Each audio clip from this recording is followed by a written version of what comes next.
Hi friends, welcome to my YouTube channel.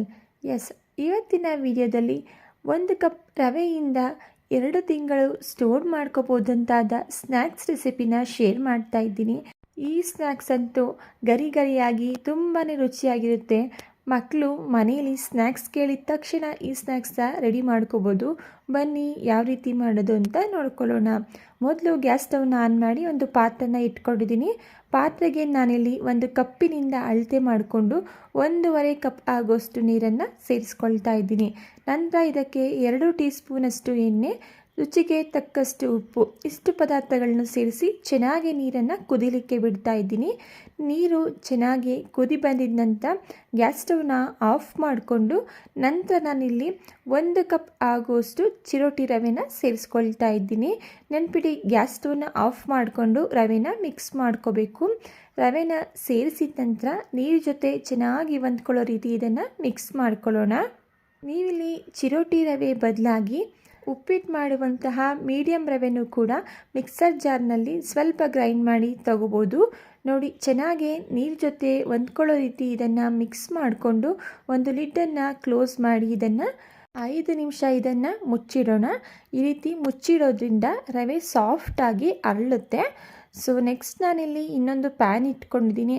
PAN ಬಿಸಿಯಾಗಿ ನಂತರ ಇದಕ್ಕೆ 1 ಟೇಬಲ್ ಸ್ಪೂನ್ ಆಗುವಷ್ಟು ಎಣ್ಣೆನ ಸೇರಿಸ್ಕೊಳ್ತಾ ಇದ್ದೀನಿ.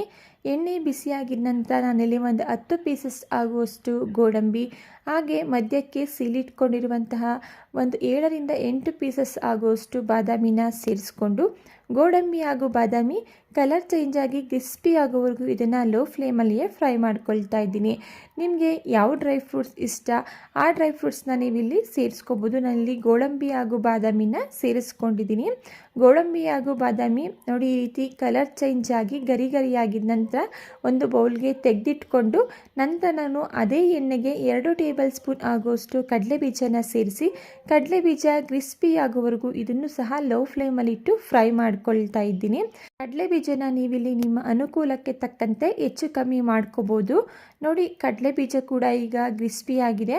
ಈಗ ಇದ್ರ ಜೊತೆಗೆ ಒಂದು ಸಣ್ಣ ಕಪ್ನಲ್ಲಿ 1 ಕಪ್ ಆಗುವಷ್ಟು ಕರಿಬೇವಿನ ಸೊಪ್ಪನ್ನು ಸೇರಿಸ್ಕೊಂಡು ಕರಿಬೇವಿನ ಸೊಪ್ಪು ಸಹ ಸ್ವಲ್ಪ ಕ್ರಿಸ್ಪಿ ಆಗಬೇಕು, ಅಲ್ಲಿವರೆಗೂ ಇದನ್ನು ಫ್ರೈ ಮಾಡ್ಕೊಳ್ಳೋಣ.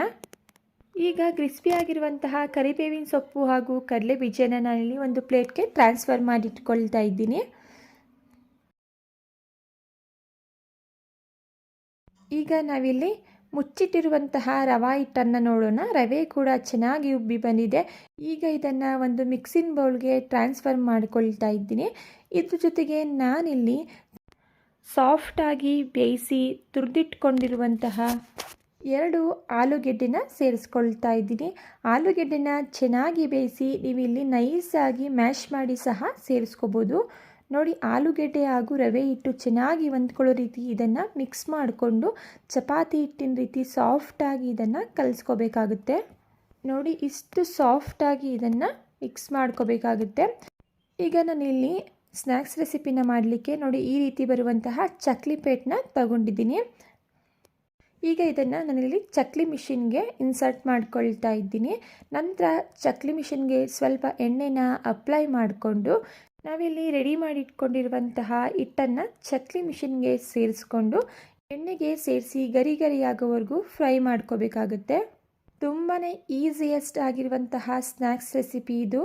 ಅಷ್ಟೇ ಅಲ್ಲದೆ ಈ ಸ್ನ್ಯಾಕ್ಸ್ನ ನಾವು 2 ತಿಂಗಳವರೆಗೆ ಸ್ಟೋರ್ ಮಾಡಿ ಇಟ್ಕೋಬೋದು. ನೋಡಿ, ನಾನೀಗ ಚಕ್ಲಿ ಮಿಷಿನ್ಗೆ ಹಿಟ್ಟನ್ನು ಸೇರಿಸ್ಕೊಂಡಿದ್ದೀನಿ. ಈ ಕಡೆ ನಾನು ಎಣ್ಣೆನೂ ಸಹ ಬಿಸಿ ಮಾಡಲಿಕ್ಕೆ ಇಟ್ಟಿದ್ದೆ.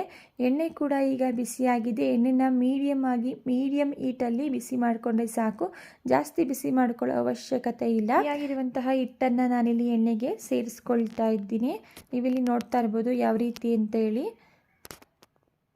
ಹಾಗೆ ಹಿಟ್ಟನ್ನು ಎಣ್ಣೆಗೆ ಸೇರಿಸಿದ ತಕ್ಷಣ ಅದನ್ನು ಕದಲಿಸೋದಕ್ಕೆ ಹೋಗಬಾರ್ದು. ನಾವಿಲ್ಲಿ ಸೇರಿಸಿರುವಂತಹ ಹಿಟ್ಟು ಬೆಂದು ಸ್ವಲ್ಪ ಸಣ್ಣಗಾಗುತ್ತೆ. ಆ ಟೈಮಲ್ಲಿ ಇದನ್ನು ಟರ್ನ್ ಮಾಡಿಕೊಂಡು ಗೋಲ್ಡನ್ ಕಲರ್ ಆಗೋವರೆಗೂ ಚೆನ್ನಾಗಿ ಇದನ್ನು ಮೀಡಿಯಮ್ ಫ್ಲೇಮಲ್ಲಿಟ್ಟು ಫ್ರೈ ಮಾಡ್ಕೋಬೇಕಾಗುತ್ತೆ. ನಾವು ಹಿಟ್ಟನ್ನು ಸೇರಿಸಿದ ತಕ್ಷಣ ಇದನ್ನು ಕದಲಿಸೋದಕ್ಕೆ ಹೋದರೆ ಎಲ್ಲ ಪುಡಿ ಆಗಿಬಿಡುತ್ತೆ. ನೆನಪಿರಲಿ, ನೋಡಿ ಈಗ ಇದು ಆಗಿದೆ. ನಾನು ಗೋಲ್ಡನ್ ಕಲರ್ ಆಗೋವರೆಗೂ ಇದನ್ನು ಮಿಕ್ಸ್ ಮಾಡ್ಕೊಳ್ತಾ ಫ್ರೈ ಮಾಡ್ಕೊಂಡಿದ್ದೀನಿ. ನೀವಿಲ್ಲಿ ನೋಡ್ತಾ ಇರ್ಬೋದು. ಇಷ್ಟಾದರೆ ಸಾಕು, ಇದು ರೆಡಿ ಆಗಿದೆ. ಈಗ ಇದನ್ನು ಒಂದು ಪ್ಲೇಟ್ಗೆ ಟ್ರಾನ್ಸ್ಫರ್ ಮಾಡ್ಕೊಳ್ತಾ ಇದ್ದೀನಿ. ಅದೇ ರೀತಿ ನಾನಿಲ್ಲಿ ಸೆಕೆಂಡ್ ಬ್ಯಾಚಲ್ಲೂ ಸಹ ಎಣ್ಣೆಗೆ ಹಿಟ್ಟನ್ನು ಸೇರಿಸಿ ಫ್ರೈ ಮಾಡ್ಕೊಳ್ತಾ ಇದ್ದೀನಿ. ಈಗ ಫೈನಲಿ ನಾನಿಲ್ಲಿ ಎಲ್ಲ ಹಿಟ್ಟನ್ನು ಸಹ ಅದೇ ರೀತಿ ಎಣ್ಣೆಯಲ್ಲಿ ಸೇರಿಸಿ ಫ್ರೈ ಮಾಡಿಕೊಂಡು ಒಂದು ಬೌಲ್ಗೆ ಸೇರಿಸ್ಕೊಂಡಿದ್ದೀನಿ. ನೋಡಿ, ನಾವಿಲ್ಲಿ ಬಳಸಿರುವಂತಹ 1 ಕಪ್ ರವೆಗೆ ದೊಡ್ಡ ಕಪ್ ಆಗುವಷ್ಟು ಸ್ನ್ಯಾಕ್ಸ್ ರೆಸಿಪಿ ಸಿಕ್ಕಿದೆ. ನೀವಿಲ್ಲಿ ನೋಡ್ತಾ ಇರ್ಬೋದು ಎಷ್ಟು ಕ್ರಿಸ್ಪಿಯಾಗಿ ಬಂದಿದೆ ಅಂತೇಳಿ. ಇದಕ್ಕೆ ನಾನು ಫ್ರೈ ಮಾಡಿಟ್ಕೊಂಡಿರುವಂತಹ ಡ್ರೈ ಫ್ರೂಟ್ಸ್ ಹಾಗೆ ಫ್ರೈ ಮಾಡಿಟ್ಕೊಂಡಿರುವಂತಹ ಕರಿಬೇವಿನ ಸೊಪ್ಪು ಹಾಗೂ ಕಡಲೆ ಬೀಜನ ಸೇರಿಸ್ಕೊಳ್ತಾ ಇದ್ದೀನಿ. ಇದ್ರ ಜೊತೆಗೆ ರುಚಿಗೆ ತಕ್ಕಷ್ಟು ಉಪ್ಪು ಹಾಗೆ ಸ್ವಲ್ಪ ಅಚ್ಕಾರದ ಪುಡಿ ಹಾಗೆ ಸ್ವಲ್ಪ 1/4 ಟೀ ಸ್ಪೂನ್ ಆಗುವಷ್ಟು ಚಾಟ್ ಮಸಾಲನ ಸೇರಿಸ್ಕೊಳ್ತಾ ಇದ್ದೀನಿ. ಚಾಟ್ ಮಸಾಲ ಇಲ್ಲ ಅಂದರೆ ಸ್ಕಿಪ್ ಸಹ ಮಾಡ್ಕೋಬೋದು, ಆದರೆ ಸೇರಿಸ್ಕೊಂಡ್ರೆ ತುಂಬಾ ರುಚಿಯಾಗಿರುತ್ತೆ. ಹಾಗೆ ಉಪ್ಪು ಹಾಗೂ ಖಾರನ ನಿಮ್ಮ ರುಚಿಗೆ ತಕ್ಕಂತೆ ನೋಡಿ ಸೇರಿಸ್ಕೊಳ್ಳಿ. ಎಲ್ಲ ಪದಾರ್ಥಗಳನ್ನು ಸೇರಿಸಿದ ನಂತರ ಮಿಕ್ಸ್ ಮಾಡಿಕೊಂಡು ಸರ್ವ್ ಮಾಡಿಕೊಂಡ್ರೆ ಸಖತ್ ಆ್ಯಂಡ್ ಟೇಸ್ಟಿ ಆ್ಯಂಡ್ ಸಿಂಪಲ್ ಆಗಿರುವಂತಹ 2 ತಿಂಗಳು ಸ್ಟೋರ್ ಮಾಡಿ ತಿನ್ನಬಹುದಂತಾದ ಸ್ನ್ಯಾಕ್ಸ್ ರೆಸಿಪಿ ರೆಡಿ ಆಯಿತು. ಮಿಸ್ ಮಾಡದೆ ಈ ರೆಸಿಪಿನ ನೀವು ಕೂಡ ಒಂದು ಸಲ ಟ್ರೈ ಮಾಡಿ ನೋಡಿ. ಇದೇ ರೀತಿ ಈಸಿ ಹಾಗೂ ಟೇಸ್ಟಿ ರೆಸಿಪಿಗಳಿಗಾಗಿ ನೀವು ಮಾಡಬೇಕಾಗಿರೋದು ಇಷ್ಟೇ. ದಯವಿಟ್ಟು ಚಾನಲ್ನ ಸಬ್ಸ್ಕ್ರೈಬ್ ಮಾಡಿಕೊಂಡು ಚಾನಲ್ಗೆ ಸಪೋರ್ಟ್ ಮಾಡಿ. Thank you for watching.